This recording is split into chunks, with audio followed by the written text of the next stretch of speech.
Peygamber sallallahu aleyhi ve sellem aytadi, bir kuni sahabalarına, senderge onымен Allah Taala kateliklerді өшіретін, және дәрежелері көтеретін амалды көрсетейін бе dedi.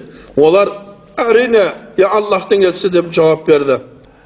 Sonda Peygamber sallallahu aleyhi ve sellem, бұл қиын болса да, дәретті тиісінше алу, мешітке қарай көп қадам жасау, және намаздан кейін намазды күту dedi. Қиын болса да, soğuqtu күндерде жақсылап дәретті алып, мешітке қарай көп қадам жасау, және намаздан кейін намазды күту dedi.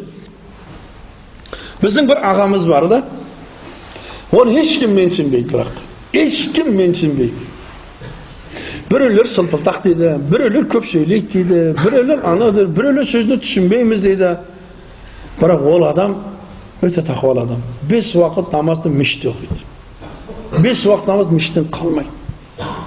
Қандай құдай тамақта отырса да, уағыз айт дейді. Уағыз айт дейді. Ол көпшілік жерде ондай емес.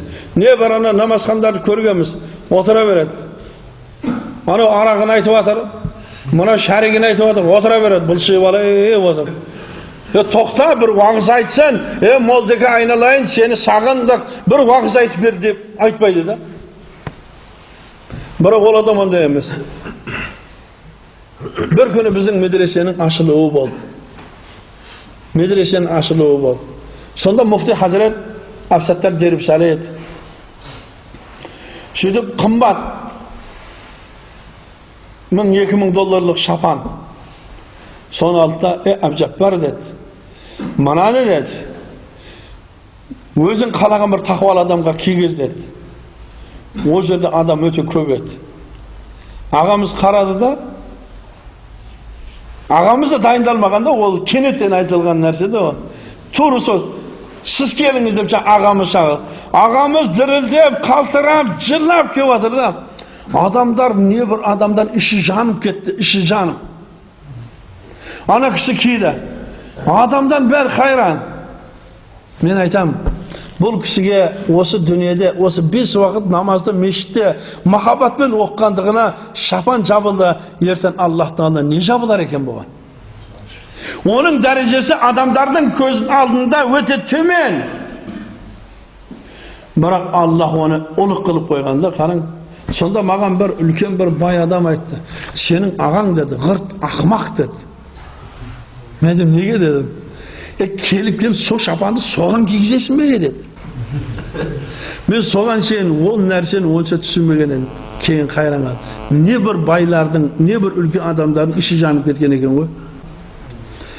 Ағайындар, сіз білмейміз, біз білмейміз. Қазір ішімізде сондай әулиелер, Аллахтың сүйікті бенделер отыр іштеріңізде де. Ол мысалы бай болуы да мүмкін, кедей болуы да мүмкін, әлсіз бе күшсіз. Бірақ оның мына жүрегі тіке Алламен байланып тұрған адам болады да, ол ше. Сол үшін мысалы өсерде қазір дұға қылатын болсақ, ішімізде сол бір адамның дұғасы қабыл болады, бәріміздің дұғамыз қабыл болады. Бірақ бұның белгілері не екен? Белгілері суық күнде болса мәжбүр дәрет алу да. Мешітке қарай көп қадам қою да, мешітке қарай. Және намаздан кейін намазды күту. Bir күні бір ағамыздың үйіне барып қалдым, ол өте дәулетті адам. Мен келдім, намаз оқып болдым да. Ана отыр түсін кәулеп. Намаз оқып болдым. Кейін келіп айттым да. Мен сізге бір әңгіме айтайын ба дедім. Айт. Дүниедегі ең бейшара адам кім білесіз бе дедім. Жоқ деді. Сіз дедім.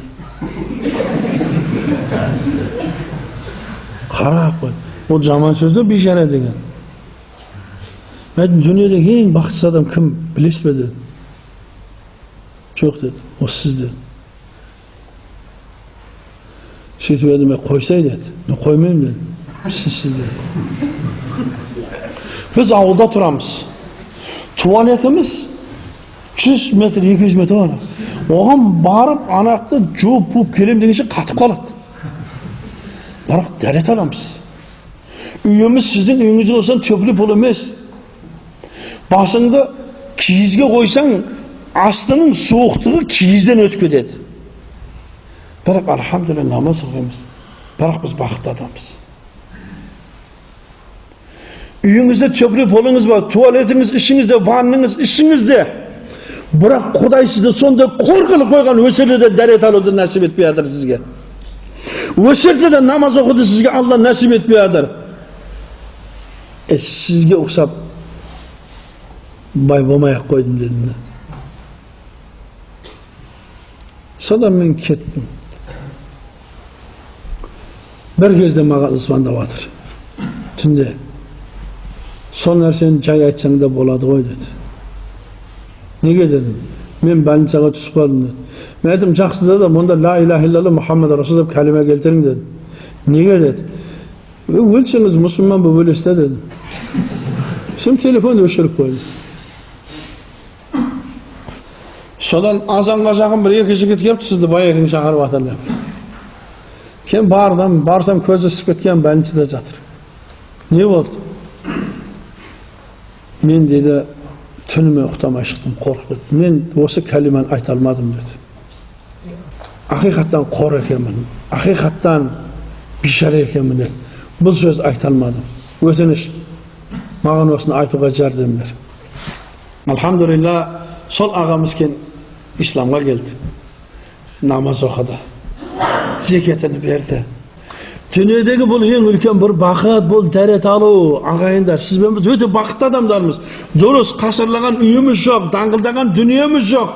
Бірақ ең бақытты адамбызда ең таза суға дәрет алып, bütün денемізді тазалап тұрып, намаз оқимыз да біз. Бұл ең үлкен бір бақыт. Ана бейшаралар, ақсаусақтар, тüfek үшін. Олар ертең өлсе, өте жиіркенішті өледі. Onlara kelime de buyurmaydı. Kelime de buyurmaydı. Ana jер сұрақ өте қиын болады. Үйінде төпілі полда жатқан шығар, бірақ қабірде төпілі пол жоқ, қабірде. Қабір суық болады. Қабірдің есігі жоқ, қабірдің тесігі жоқ. Мына жердің үстінде ол 60-50 жыл жүрген шығар, бірақ жердің астында неше жүз жыл жатады. Бірақ азап болады.